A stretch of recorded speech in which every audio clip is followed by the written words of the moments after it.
J'ai commencé le commerce depuis avant que tu ne commences. Je ne vais jamais te laisser évoluer plus que moi et je veux rien te rembourser.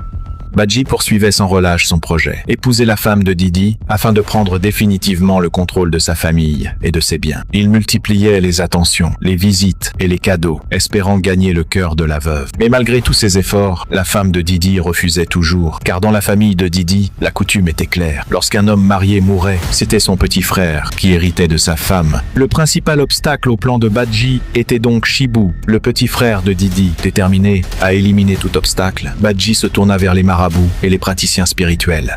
Il se rendit chez un puissant marabout avec la photo de Chibou. Le marabout posa la photo au centre de son autel et commença un rituel afin que Chibou refuse le mariage ou disparaisse. Après le rituel, le marabout remit à Badji une poudre mystérieuse. Badji acheta alors de la nourriture, des boissons et des biscuits. De retour chez lui, il mélangea discrètement la poudre dans les repas et referma soigneusement les emballages pour que personne ne remarque quoi que ce soit. Il plaça ensuite tous ses cadeaux dans un sac et partit les offrir à la femme de Didi et à ses enfants. Pendant ce temps, Chibou se rendait à son travail à moto lorsqu'il fit un grave accident sur la route. Quand Badji arriva chez la famille de Didi, il remit les cadeaux avec un grand sourire. La femme et les enfants mangèrent la nourriture sans se douter de rien.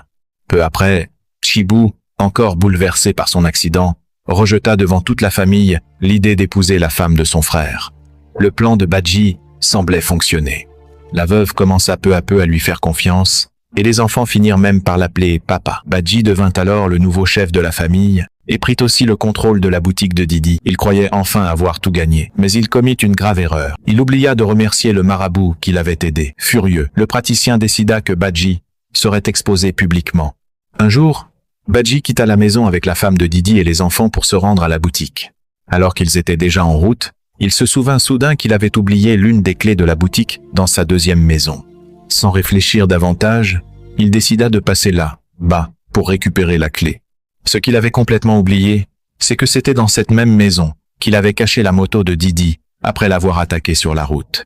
Confiant, Badji gara donc son véhicule devant la maison et entra avec la femme de Didi et les enfants pour prendre rapidement la clé. Mais en entrant dans la chambre, la femme de Didi aperçut une moto recouverte dans un coin. Intrigués, les enfants s'approchèrent, puis reconnurent aussitôt la moto de leur père. La femme de Didi comprit immédiatement que Badji cachait un terrible secret. Les enfants sortirent en pleurant et en criant. Les voisins accoururent, puis tout le village fut alerté. Badji venait d'être découvert. Pris de panique, il abandonna tout sur place et s'enfuit à pied, croyant encore pouvoir échapper à la vérité. Mais sa chute venait de commencer.